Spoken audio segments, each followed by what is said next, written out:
ce temps-là, parmi les disciples, le Seigneur en désigna encore 72 et il les envoya deux par deux en avant de lui en toute ville et localité où lui-même allait se rendre.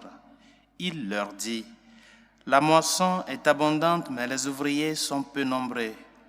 Priez donc le maître de la moisson d'envoyer des ouvriers pour sa moisson. Allez, voici que je vous envoie comme des agneaux au milieu des loups. Ne portez ni bourse, ni sac, ni sandales, et ne saluez personne en chemin.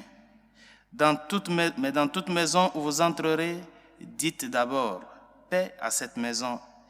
S'il y a là un ami de la paix, votre paix ira reposer sur lui. Sinon, elle reviendra sur vous. Restez dans cette maison, mangeant et buvant ce que l'on vous sert, car l'ouvrier mérite son salaire. Ne passez pas de maison en maison, mais dans toute ville où vous entrerez et vous serez accueillis, mangez ce qui vous est présenté. Guérissez les malades qui s'y trouvent et dites-leur, le règne de Dieu s'est approché de vous. Mais dans toute ville où vous entrerez et où vous ne serez pas accueillis, allez sur les places et dites, même la poussière de votre ville collée à nos pieds, nous l'enlevons pour vous la laisser. Toutefois, sachez-le, le règne de Dieu s'est approché. Je vous le déclare, au dernier jour, Sodome sera mieux traitée que cette ville.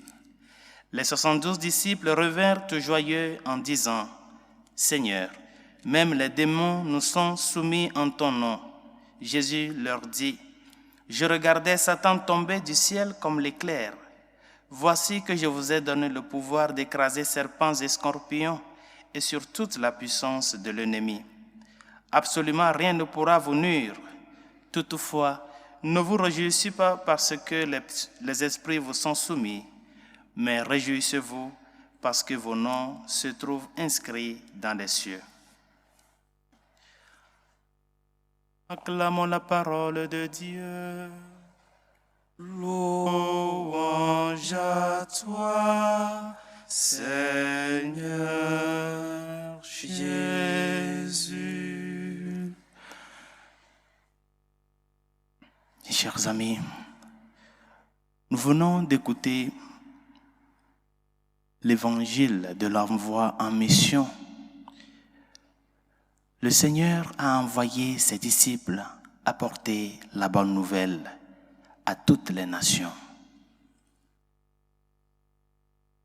La moisson est abondante, mais les ouvriers sont peu nombreux.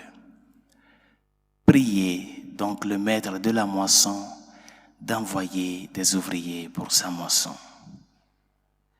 La première condition pour que le message de Christ puisse parvenir à toute chair, la première condition, c'est qu'il y ait des messagers, c'est qu'il y ait des missionnaires, c'est qu'il y ait des porteurs de ce message-là qui se préoccupent pour les autres, qui se préoccupent pour que l'évangile du Christ soit reçu dans tous les cœurs.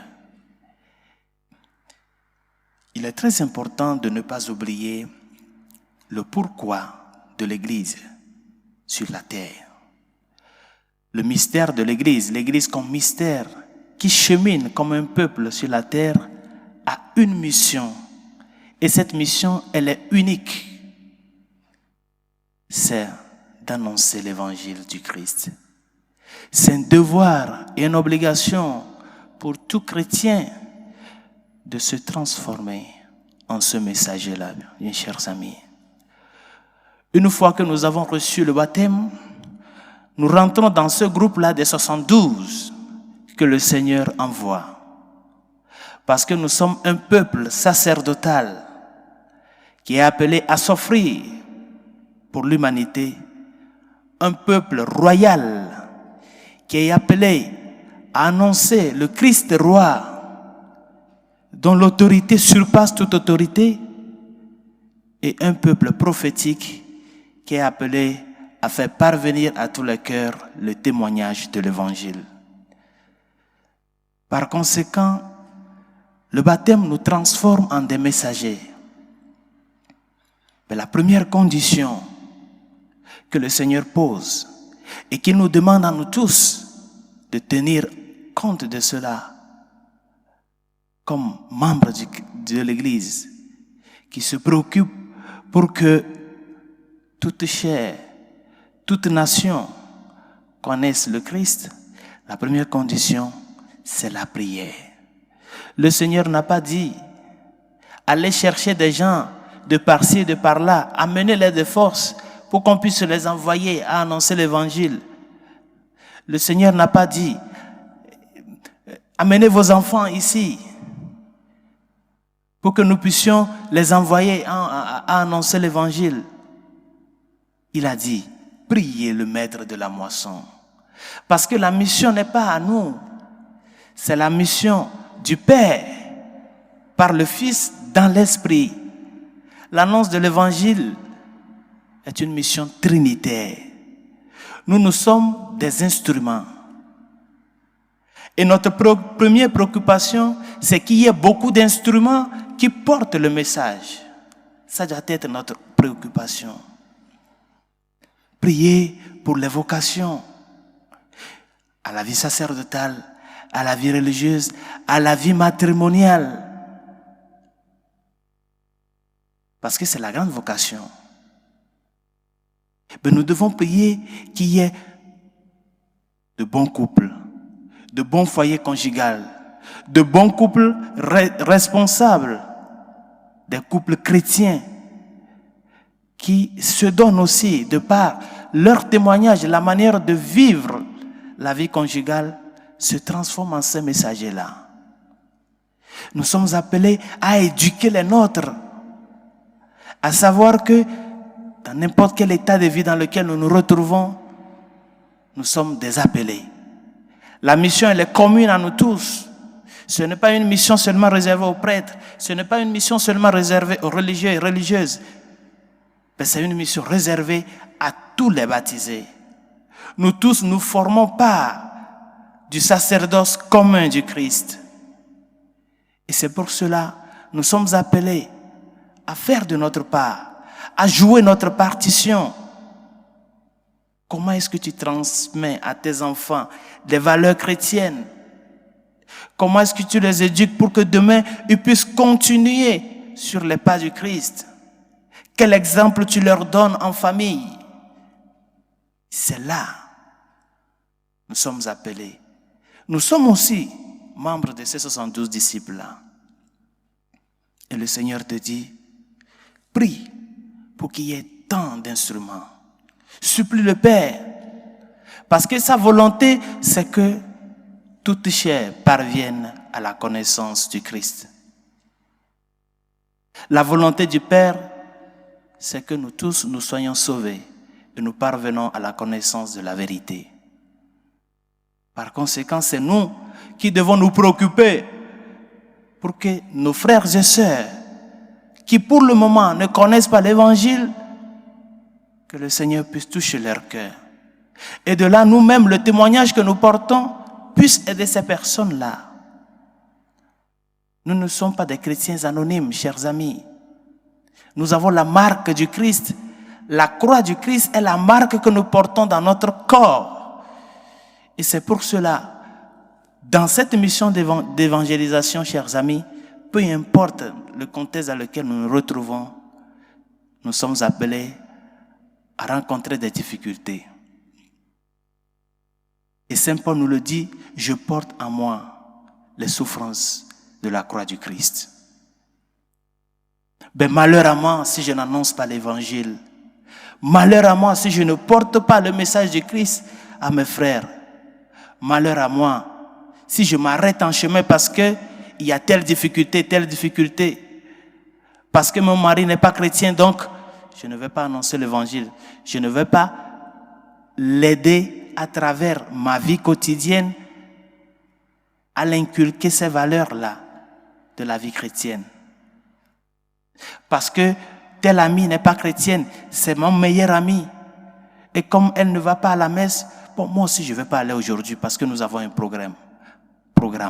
Malheur à moi si je n'annonce pas l'évangile. Bien chers amis, le message d'aujourd'hui, se résume en 3 choses. La prière, qui est la condition sine qua non et première, prier le Père pour que lui-même puisse susciter des âmes, pour apporter son message à toute l'humanité. Et cette prière-là, nous devons le faire en tenant compte des contextes dans lesquels nous nous retrouvons, sachant que nous-mêmes, comme chrétiens, chrétiennes, dans nos différents états de vie, nous sommes appelés aussi à être ces porteurs de l'évangile. En seconde position, savoir que l'essentiel de la mission, ce n'est pas la matérialité. C'est le Seigneur qui nous envoie. Il sait ce dont nous avons besoin. Tu n'as pas besoin d'un confort matériel pour pouvoir annoncer de par ta vie et ton comportement l'évangile du Christ. Ce que tu dis, ce que tu fais, tu dois le faire dans cette simplicité-là. Ne cherche pas à te charger des choses. L'évangile même a sa force qui transforme. Ne cherche pas à la transformer toi. C'est ça. Nous dépourvoir de tout ce qui peut nous encombrer pour ne pas annoncer cet évangile-là dans nos contextes différents. Et savoir que la mission de l'Église, c'est d'annoncer l'évangile, chers amis. Et en troisième position, quel est le message? Le contexte de l'évangélisation. Quel est le message que nous portons? Quel est le message? Le règne de Dieu s'est approché à vous. Et comment est-ce que nous pouvons annoncer ce message-là? Le règne de Dieu, mon frère, ma soeur, s'est approché à toi. Ce n'est pas la question de prendre un micro et d'aller de maison en maison. Le règne de Dieu s'est approché à toi. Comment est-ce que tu traites ces personnes-là qui sont à tes côtés? Comment est-ce que tu transformes ce message du règne de Dieu dont tu es porteur à travers le baptême? Comment est-ce que tu la transformes en œuvre? Comment est-ce que tu traites ton époux, ton épouse, tes enfants, tes collègues de travail? Quel est ce sens de gratitude que tu as dans les choses que tu fais? Quelle est la motivation qui t'amène à te compliquer la vie pour les autres? C'est là que tu annonces le royaume de Dieu. Demandons au Seigneur de nous aider afin que dans notre vie de tous les jours, nous n'oublions pas notre mission première. Annoncer le Christ, annoncer son évangile, porter ce message-là en chair, afin que le témoignage que nous rendons, notre comportement quotidien puisse transmettre cette joie-là, cette joie que le 72 avait manifestée de retour de la mission. Ce n'est pas nous qui travaillons, c'est le Seigneur. Mais si nous ne nous laissons pas, il ne peut pas s'en servir de nous. Demandons-lui, et que par l'intercession de la Vierge Marie, qui s'est laissée, je suis l'esclave du Seigneur, la servante du Seigneur, qu'il me soit fait selon ta parole, qu'elle puisse nous aider à ce que nous aussi nous puissions au jour le jour faire cet effort-là, de nous laisser transformer et de nous laisser au Seigneur pour qu'il puisse s'en disposer de nous pour le bien des autres. Que sa grâce nous y aide.